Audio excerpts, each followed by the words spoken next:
ఇప్పుడు వీరిచ్చిన బాండ్లు ఏమైనాయి? ఇప్పుడు వీరు చెప్పిన మేనిఫెస్టో హామీలు ఏమైనాయి? వీరు పంచిన పాంఫ్లెట్స్ ఏమైనాయి? ఎవరి చొక్కా పట్టుకోవాలి? ఈ 9 నెలల కాలంలో చంద్రబాబు నాయుడు గారి పాలనలో మనం చూస్తూ ఉన్నది ఇది. మరోవైపున చూస్తే రాష్ట్రానికి సంబంధించిన అప్పులు కేవలం ఈ 9 నెలల కాలంలోనే రికార్డులు బద్దలు కొట్టేసి, బహుశా ఎప్పుడు కూడా ఏ ప్రభుత్వం కూడా ఈ స్థాయిలో అప్పులు చేసిన పరిస్థితులు బహుశా దాఖలాలు ఎప్పుడు కూడా లేవు. ఆ స్థాయిలో రికార్డులు బద్దలు కొట్టేశారు. 9 నెలల కాలంలోనే బడ్జెటరీ అప్పులే, అంటే with in the purview of FRBM పరిధిలోకి వచ్చే బడ్జెటరీ అప్పులు, అంటే public account and public debt అప్పులే అక్షరాల ఈ 9 నెలల కాలంలో 80,827 కోట్లు.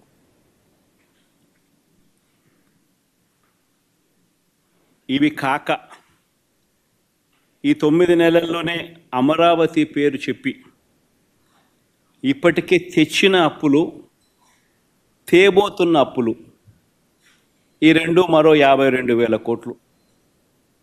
World bank and ADB, Asian development bank, world bank నుంచి 15,000 కోట్లు, KfW జర్మనీ నుంచి 5,000 కోట్లు, హుడ్కో నుంచి 11,000 కోట్లు, CRDA ఏకంగా కమిట్ అయిన అప్పులు, అంటే కమిట్ అయినారు, మరో 21,000 కోట్లు మేము రేస్ చేస్తామని చెప్పి.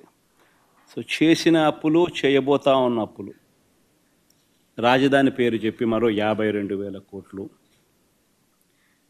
ఇవి కాక మార్క్ఫెడ్, సివిల్ సప్లైస్ కార్పొరేషన్ల ద్వారా మరో 8,000 కోట్లు,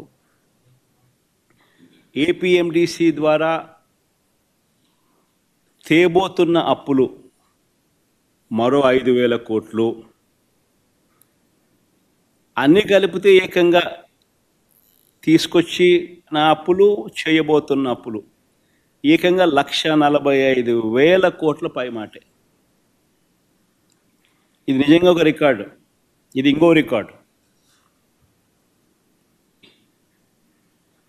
ఎవరు బద్దలు కొట్టలేనంత పెద్ద రికార్డు. ఇన్ని అప్పులు చేసిన సూపర్ 6, సూపర్ 7 ఇచ్చారా? పేదలకు ఏమైనా బటన్లు నొక్కారా? అందరూ ఆలోచన చేయాలి. పోనీ కనీసం మా ప్రభుత్వం గతంలో అమలు చేస్తూ ఉన్న పథకాలు ఏమైనా కొనసాగుతూ ఉన్నాయా?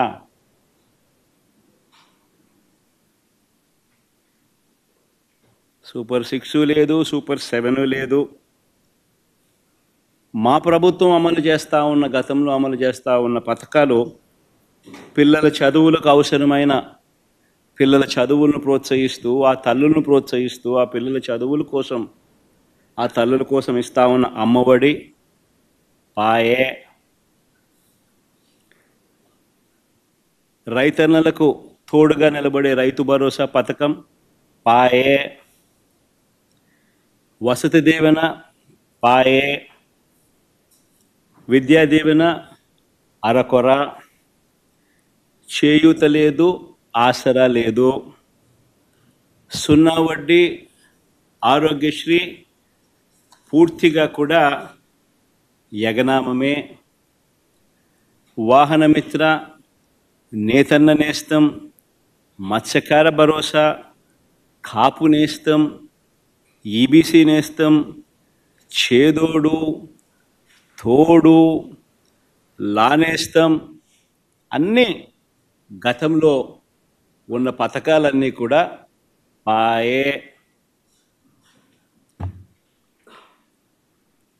పిల్లలకు ట్యాబులు ఇచ్చే కార్యక్రమం కూడా పాయే. మరి నేను అడుగుతా ఉన్నా, 1,45,000 కోట్ల రూపాయల అప్పులు చేసినవి, చేయబోతున్నవి ఎవరి జేబీలోకి పోతా ఉన్నాయి?